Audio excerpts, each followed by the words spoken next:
Okay. Well, ladies and gentlemen, thank you very much for coming to this Oxford Libertarian Society event. Jan Lester is the author of Escape from Leviathan and the forthcoming Dictionary of Anti-Politics, and is also an activist for one of the Libertarian alliances operating in London. Oh, yes, both versions of the Libertarian Alliance, and tonight he's going to talk about a pre-Propertarian version of libertarian liberty. So with that, let's get started. Thank you. So there are various pre-Propertarian theories of liberty, and not all of them are libertarian, and there are at least two libertarian pre-Propertarian theories of liberty, and I will be talking about the main contender as well later on. What I'm going to do in this talk, and it won't be that long, is say more or less the same thing in three different ways, which is how I derive property from the very idea of observing liberty.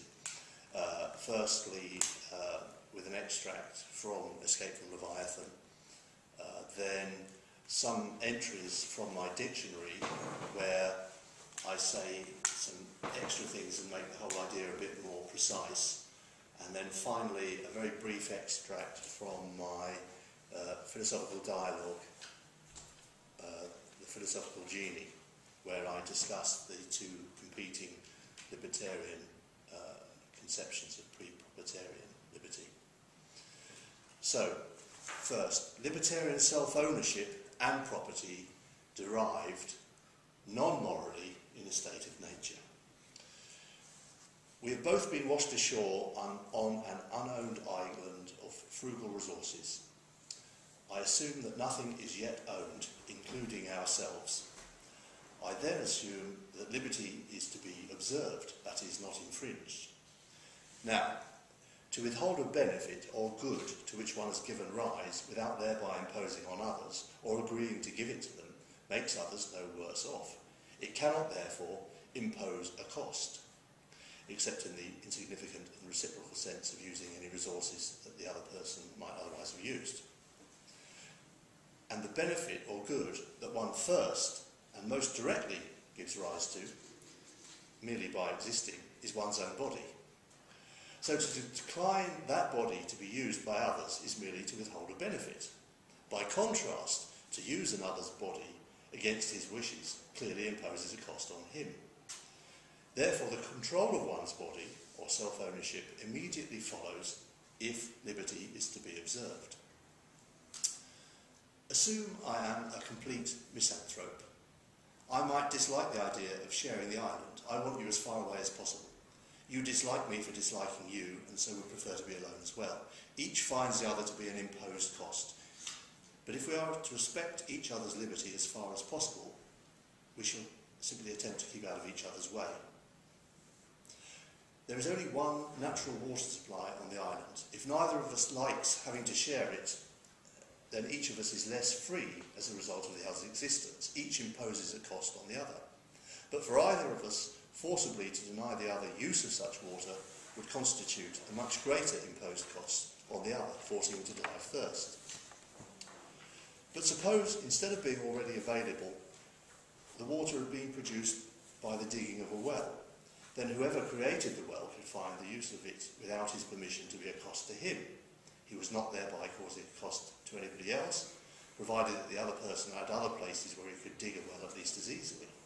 Others' benefits impose no cost on us, except insofar as we feel unavoidably covetous or envious. But people are usually largely responsible for such feelings themselves by choosing to inspect and dwell upon others' fortunes instead of going about their own business. And sometimes they deliberately cultivate such feelings. I assume that any mature person must regard covetousness and envy as largely self-inflicted costs. However, even if we allow that they are not self-inflicted, it would surely be more of an overall imposition of cost on those involved, at least in the long term, forcibly to transfer goods, or transfer or destroy goods, or disfigure attractive faces on the basis of them.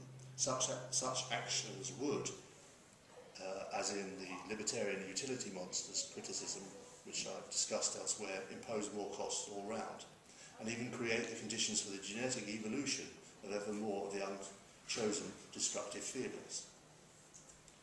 So to the extent that I exclusively possess an essential natural resource, which you would otherwise have found and had the use of, I am imposing a cost on you.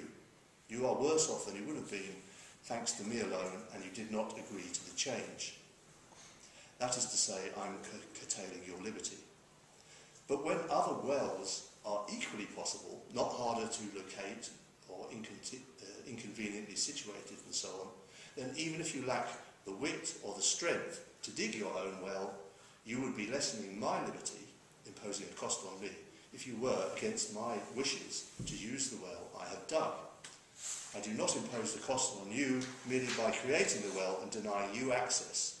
Therefore, I've not lessened your liberty, and I can libertarianly control or own the well. It might be entailed by some other definition of liberty that forcing the creator of the water supply to share does increase overall liberty. Or it might well be that there are sound welfare or moral arguments for enforced sharing in this fantasy case. This is not intended to be the realistic picture of the world where welfare and liberty overlap. But that enforced sharing of such a created supply is not libertarian clearly follows from the theory of liberty used here without mentioning rights or morals. And this means that liberty, as defined or theorised, if maximised in this situation, entails that the creator of the well owns the water supply. Liberty entails property. It might be thought that ownership or property is either a legal or a moral notion, that one can own something only to the extent that one either has legal rights or moral rights to it, the control of that thing. But legal and moral ownership are not exhaustive categories of ownership. One can simply say what the application of some rule for acquiring control or ownership entails, without implying that there are or that there are not valid legal or moral rights to have that system set up.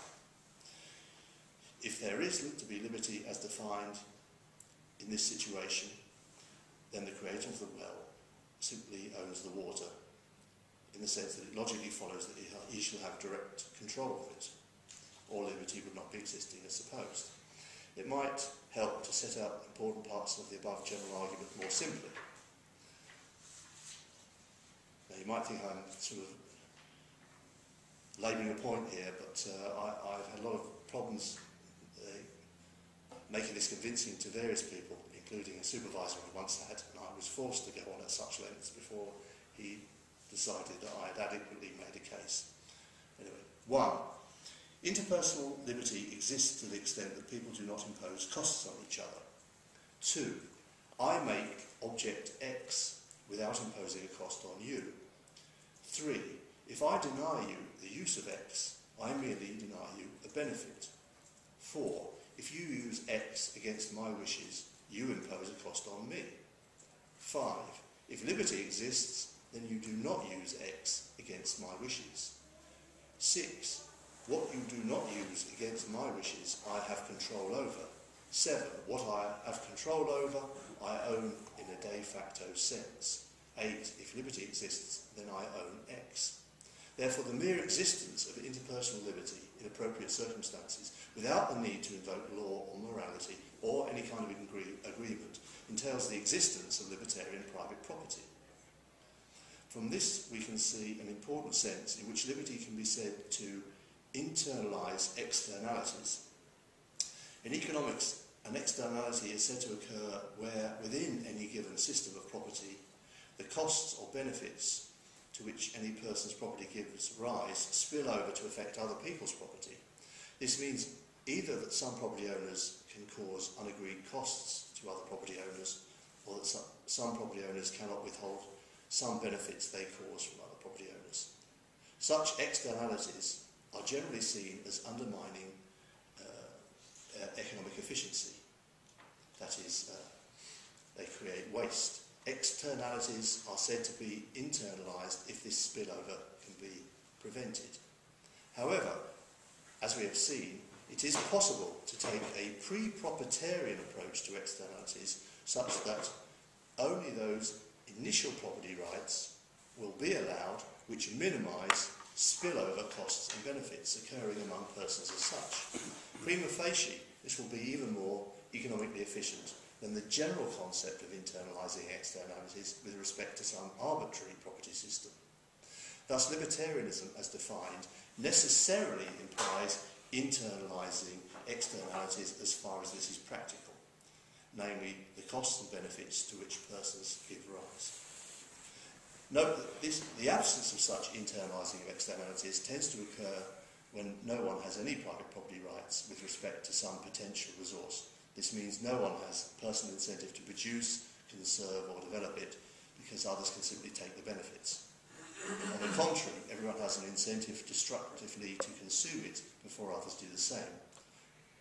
This general phenomenon has become known as the tragedy of the commons after Garrett Hardin's paper in 1968. Okay, that was the extract from the book explaining how I first thought of the idea that you could derive self-ownership and property from the very idea of respecting liberty. And now I'm going to give you just a few entries from the Dictionary of Anti-Politics, where I try and make this a bit more precise and in some places elaborate it a little. So first, liberty. There will be some overlaps and some new stuff. Liberty is most broadly understood as some absence of constraints. Libertarians are interested in social or interpersonal liberty, people not being constrained by each other in the sense of proactively imposing or aggressing. Without such proactive constraints, it follows that people will immediately control, i.e. in effect own themselves and any external goods they come to acquire without proactively imposing. Thus, people have liberty to the extent that they are not proactively interfered with in their bodies or external property. Various problems and paradoxes can be posed. For instance, can someone secretly buy all the land around you and then not let you out? Can light waves from a few electric lights on one's own property trespass onto others' property without their permission? Such problems can be solved by reverting to the more abstract Pre-Propertarian theory of liberty. Where clashes of proactive impositions are inevitable among some people, the libertarian policy is to follow whichever rule will minimise such impositions. So generally, a right of access to one's own land and a right to have some lights without a blackout are the lesser imposition than their opposites, and ought to be allowed. What libertarians usually say about some other ideological conceptions of liberty is that they are not about interpersonal liberty at all, but rather about power, ability, opportunity, self-realisation, or any number of other distinct things. However, it would be foolish to argue about the mere use of words, and so if people want to define liberty in some other way, then let them. But the libertarian is advocating liberty only in more or less the sense explained. Why should people have such liberty? It is a conjecture that this is desirable. It is better to criticise the conjecture in a critical rationalist manner than ask for supporting reasons. But it ought to be understood that libertarians typically also suppose that there is no systematic clash with human welfare. One can, of course, explain how libertarians think liberty will operate, and such explanations abound throughout this dictionary. But an explanation is not a justification, and it is also itself conjectural.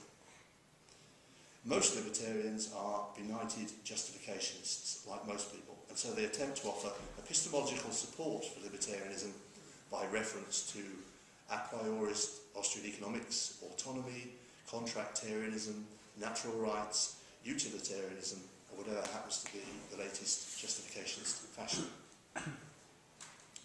Private property. Something is private property to the extent that some person, group of persons, or organisation of persons has the right to control it. Such control includes deciding its use, exclusion of others from it, and transfer of it to others with their consent. Property is only completely private to the extent that such control is total. It is a confusion often born of statism to think that such control can never approach being total. but with the theoretical exception of certain extreme or emergency situations, such as the need to flee fire across someone else's land, private property can be total. And acquired and possessed by libertarian means, private property is liberty in practice.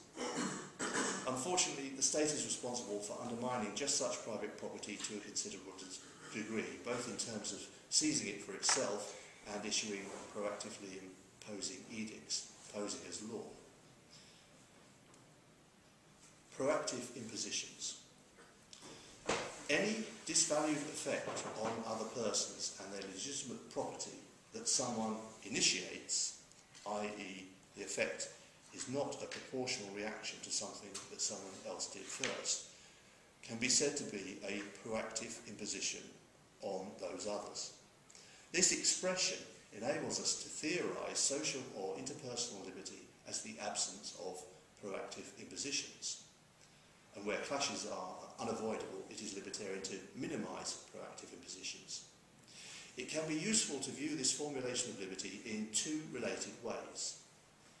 First, the pure pre-propertarian state of nature interpretation, and second, the rule of thumb propertarian interpretation. So first, pre-propertarian view, here impositions are interpreted only as costs, meaning the opposite of benefits rather than opportunity costs. From applying this pure interpretation of liberty in a state of nature thought experiment, we can derive the existence of self-ownership itself, initial acquisition and private property generally, intellectual property, that's controversial, and contracts, and also resolve paradoxes or problem cases. Second, the rule of thumb propertarian approach. Here impositions are interpreted as the flouting of self-ownership, private property and contracts, which therefore presupposes that some such derivations as occur in one, in order to deal with apparently clear property cases, rather than start from first principles every time we have a disagreement. Libertarians usually have a good intuition of what is libertarian in practice and are very able to defend it. But without some explicit libertarian theory of liberty, it is hard to do such things as give a clear account of what makes one thing liberty and another thing license, or to deal with novel or difficult cases in any principled way, or to answer even fairly simple philosophical questions or criticisms with any clarity or cogency, such as what does private property have to do with liberty? So the above theory appears to be an advance on merely assuming that self-ownership and private property are manifestly what constitutes liberty, and it leaves room for dispute among libertarians about the nature and examples of being proactive, an imposition, and a cost.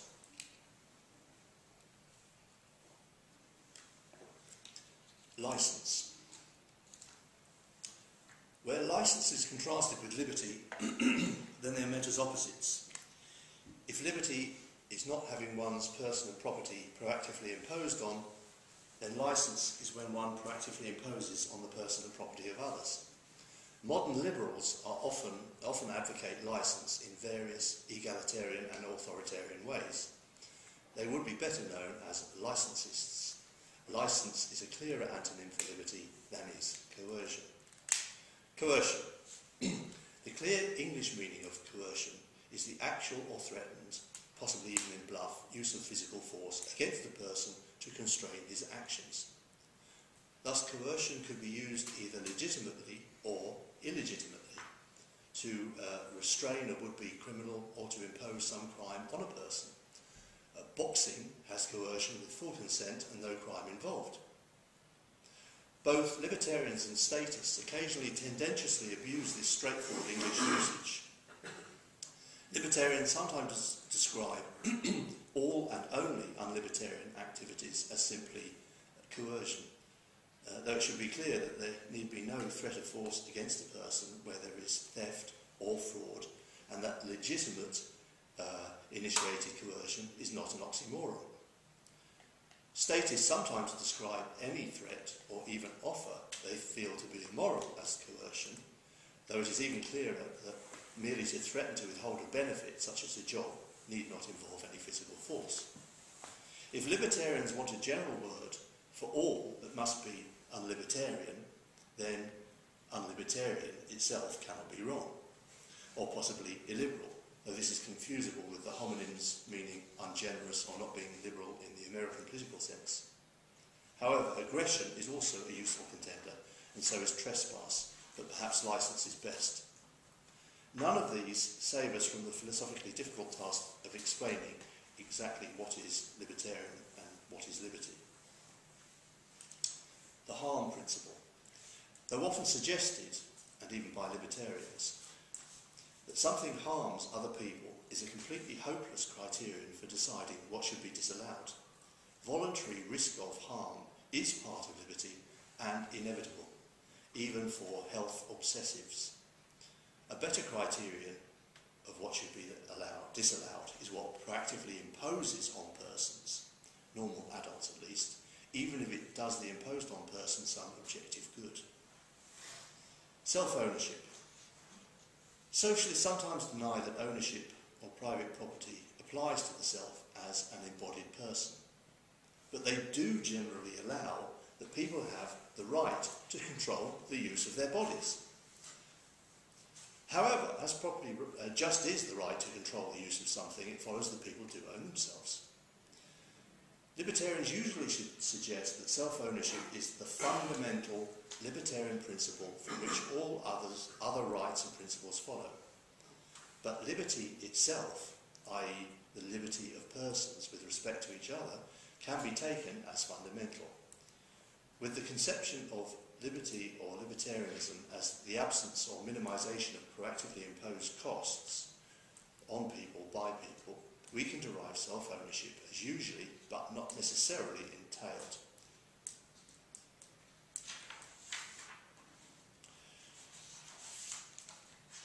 And finally, final entry, initial acquisition. How can we come to own what is unowned in a way that maximises liberty? We will often proactively impose, to some degree, eventually, if not immediately, when we assert ownership of what is unowned, if only by removing things that others might otherwise have used or even come to own themselves. But it would impose on people far more if they were prevented from enjoying the security and productivity of private property. Thus, coming to own what is unowned is generally libertarian. And this can come about by any use of what is unowned, except in certain unusual cases, such as these things being vital and extremely scarce natural resources, possibly the sole natural water supply during a life-threatening drought. To come to own a thing, it is not necessary to alter it in any way, for someone to have mixed his labour with it, as John Locke famously held with his labour theory of property acquisition. It is sufficient that one uses it, such as grazing one's cattle on some field or drinking daily from some natural well. However, if this use is not obvious or frequent, or with a property claim somehow attached, then the claim is likely to be that much weaker just because others might also start to use it and possibly invest in it, and so develop claims that it would preactively impose upon them even more to deny. Is it necessary for there to be, as Locke also wrote, enough and as good left in common for others? No. For one thing, this is often not possible. If someone takes the best farmland he can find, then there will sometimes, or eventually, not be enough and as good left in common for others. But it is, in any case, sufficient that others are not made worse off overall by the propertising of what was once unowned. And thanks to the productivity of the market and the division of labour, people are far better off than if things had been left unowned. And so finally, a brief extract from my philosophical dialogue, the philosophical Genie, on the competing pre-propertarian theories of libertarian liberty. The two characters are a youth and a genie. This is very short, but you'll get the picture. And the picture here is the difference between my theory of liberty, as I suppose I'm now obliged to call it, as nobody else wants it, and Hillel Steiner's zero-sum theory of liberty, also held by Richard Garner which he successfully defended in his MPhil in front of Professor Hillel Steiner just recently. So, youth. What about liberty? Genie. Even if I were wrong about welfare, to decrease the liberty of one person is not to increase the liberty of any beneficiary. That is an important confusion. Youth. Then you have discovered a confusion that I didn't know I had. For it seems to me that if I were to steal a bicycle, then the previous owner of that bike would lose the liberty to use it, but I would gain the liberty that he had lost. Genie. That conception of liberty is pernicious and paradoxical. Youth. I thought it was liberty, plain and simple. I don't see any problem with it. Genie.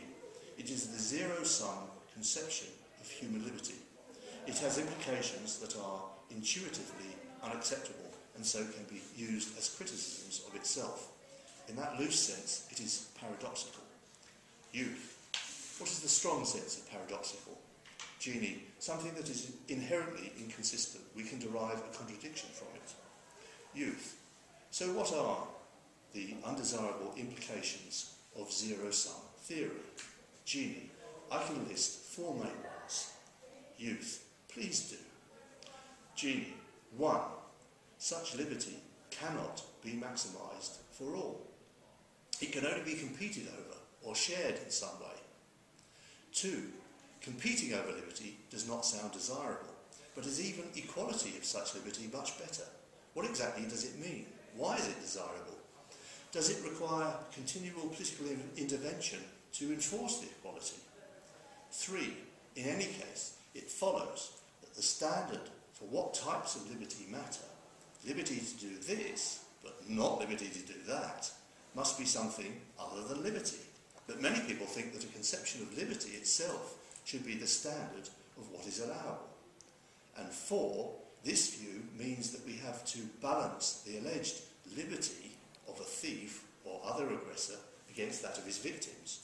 Do we really think that this is what we are and ought to be doing? The zero-sum conception of liberty gives us problems rather than solutions. Yet people do sometimes talk of liberty in this way, and this causes practical problems, especially as applied to politics. Youth. What is the alternative to the zero-sum conception of liberty? Genie. The non-invasive conception of liberty. Youth. What is that? Genie. Non-invasive liberty agrees with the popular view of liberty as not being interfered with or not being practically imposed on by other people. Not being attacked or robbed is part of liberty. Attacking or robbing people is not part of liberty. And this has implications that look more like solutions than problems. Youth. So what are the desirable implications of non-invasive liberty? Genie. I can list 4 main ones. You can see why this is never going to be on in the West End. Youth. Please do. Genie. Even if I said it to music. 1. In principle, anyone in a society can have complete liberty. 2. In principle, everyone in a society can have complete liberty at the same time. 3. A clear and crucial distinction is now possible between non-invasive liberty and invasive license. We can say that a thief or other aggressor is exercising license and not liberty, and those who resist an aggressor or use coercion to recover restitution from an aggressor are merely protecting their own liberty, not limiting the non-invasive liberty of the aggressor. And 4, such liberty is not only desired by everyone for himself, but is generally also thought desirable for everyone else, at least to a large degree. So this gives rise to practical solutions, especially as applied to politics. Youth. How is it applied practically? Genie. External property ownership and even self-ownership itself are consequences of maximising non-invasive liberty. Therefore, expressed in more practical and plain terms, such liberty means being able to do what you like with your own body and your own property, as long as you are not thereby proactively imposing on the body or property of others. This sense of liberty is what libertarians or classical liberals usually mean when they advocate liberty. This is the dominant conception of liberty within Western history, and it applies to any society that is described as generally liberal. Thank you.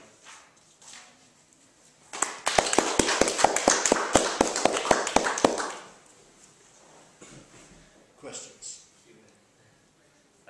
Would you say that today's wealth distribution is legitimate or compatible with liberty? How do you want to put it?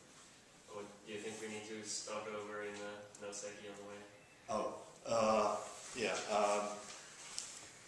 One of the arguments that's used against, say, the libertarian view of justice is that we have a history of so many illegitimate transfers that it's impossible to put them right, and there are various answers to this. One is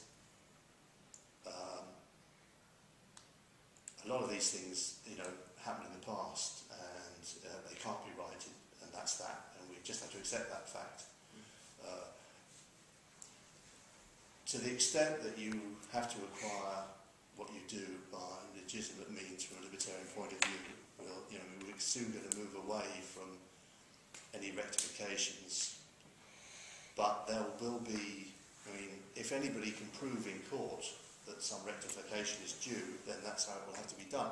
We have to assume, for the sake of being practical, that whatever may have happened in the past, unless somebody can produce good evidence that something that you have in your possession ought to be in his possession, we have to assume that you have a legitimate right and say, well, we have to start from where we are, and just because we made a mess in the past, there's no reason to carry on with the mess on the grounds that we can't disentangle it all. It's still better to have as much liberty as we can have from now on. Is that an adequate answer to what you had in mind? Would you mean like the current generation, or would we have to go back in time? I'm not a lawyer, so I don't even know the current rules, but would that rectify? There are a lot of things that happened in the past that, in fact, almost everything happened in the past. And lots of them were wrong, shouldn't have happened, or they can't be put right, and that's that. But if you can show that somebody owns land that should have gone to you, and a crime was committed, and that's why it didn't get to you, then obviously you have a claim. Even if it was like, say, your father stole it from my father, and they both dead. Yeah, I think, yes. And of course this raises problems concerning Aboriginal lands as well, and what is legitimate and what isn't. And there are big sort of philosophical issues and debates here that I couldn't go into and do any justice to, but that to what extent you really own something just because you wander around it. Can you own an entire continent just because you wander around it a bit? So much so that you're entitled to say to anybody who comes, no, you can't use this continent. We're wandering around here. I think that's not possible. You can see what my view on this is. So, but to the extent that people have been proactively imposed on because, for instance, they can't wander around as much as they could in the past, maybe they are due some compensation for that. And in every case, my principle would be sort of minimising the imposition. It may be that it cuts both ways. To have a completely nomadic society would actually impose hugely on us. Civilization wouldn't really be possible with completely nomadic society. Therefore, the nomads are going to have to go. We're going to have to allow people to settle. But it could be that thereby, though it's the lesser imposition, that doesn't mean the nomads get nothing, but they must be given some kind of compensation because the propertisation of land was an imposed cost to them. Now, a lot of libertarians would say, no, you settle it and it's yours, and that's just tough. Finders keepers, or you use it first. It's yours. I don't see that. I think that's why I say that the pre-propertarian view. I think it's a slightly more nuanced view to show that you're not just obsessed about owning physical stuff, and you don't care about what happens to other people or how they used to live. It actually says that this libertarian theory of liberty says we have something to say about why people ought to be given compensation, or why they shouldn't, and what kind of compensation, and but why property has to be allowed anyway, just because it's so efficient that to disallow it is worse. Yeah. I have a question. At one point in your talk, you, I think, made the inference from someone having control over some resource to someone owning that resource. De facto. Right. Okay. So de facto control. Oh, so de facto ownership. Yeah. Right. So I just try to avoid. In this book, I avoid that there's a reconciliation of liberty, welfare, and anarchy. I did what my PhD supervisor said was impossible, according to me, but not according to him, which is there's no moral advocacy and there's no discussion of law. I simply say, if liberty is observed, then liberty, welfare, and anarchy fit together, as far as I can see. Well, no, so I just wanted to question the extent to which that inference justifies a libertarian idea of property rather than some other idea. So, for example, I guess you could say, well, I mean, you know the view upon which property is really a bundle of different rights. Yeah. So you've got, if I own some camera, I've got the right to use that camera, I've got the right to, if I've got the right to sell that camera, I've got the right to transfer it, I've got the right to revenue that accrues from that camera. But not rights to take a picture of secret buildings owned by the government or something like that. No. Yeah, so you've got a bundle of rights. I mean, there are lots of different sticks in the bundle which that ownership consists of. I think it's a messy view that deliberately it is there to try and confuse the issue. That is, I think libertarian rights, that's why I said I like the idea that they are absolute, except possibly in emergency situations. And even then, even in an emergency situations where you have the right to trespass on somebody's ground to escape a bear or whatever, you might still owe them compensation for your trespass. Even though you have a right to do it, they have a right to compensation. Right. But and in that sense, rights have somehow remained absolute. Right. Well, okay. Well, so I mean, let me think if I can put it more persuasively. Okay. So imagine you've got a sort of left-wing anarchist who thinks that property, in the strong sense, is theft, but mere possession of some object is fine as long as you don't have the right to, I don't know, pass it on to your the next generation or to get rent from it. So as long as you're using it, it's okay, but as long as you go beyond that, it's somehow illegitimate, right? Yeah. So it seems to me that there's no reason why the inference from control over some object should be to libertarian property rather than this other idea of property or possession. So I'm just wondering if you could... I would say to the extent that you do control anything, you have de facto property to that extent. And to the extent that you have a right to have control over anything, you have legitimate property to that extent. I'm not saying that this is the only conception of property that's possible.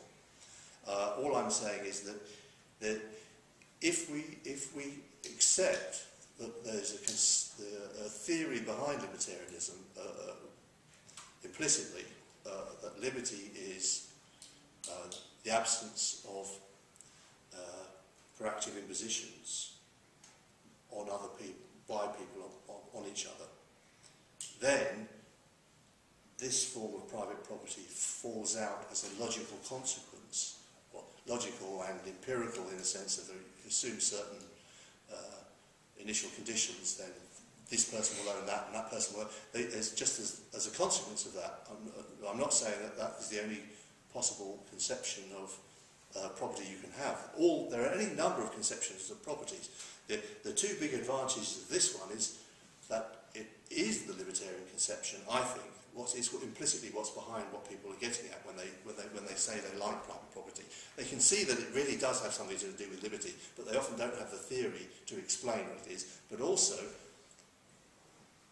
the great advantage of libertarian property is that it completely internalises externalities. Now, was it Posner's paper on internalising externalities? He said, assume anybody owns anything, and then you allow them to trade, and you get to an efficient state. Property is efficient. Yeah, I'm summarising very crudely. But it's assuming perfect competition and no transaction. Yes, exactly, no transaction. And there are various assumptions there. But I mean, there's a grain of truth in here that trade actually makes things efficient no matter how you start. But I'm saying, well, you don't. That's true.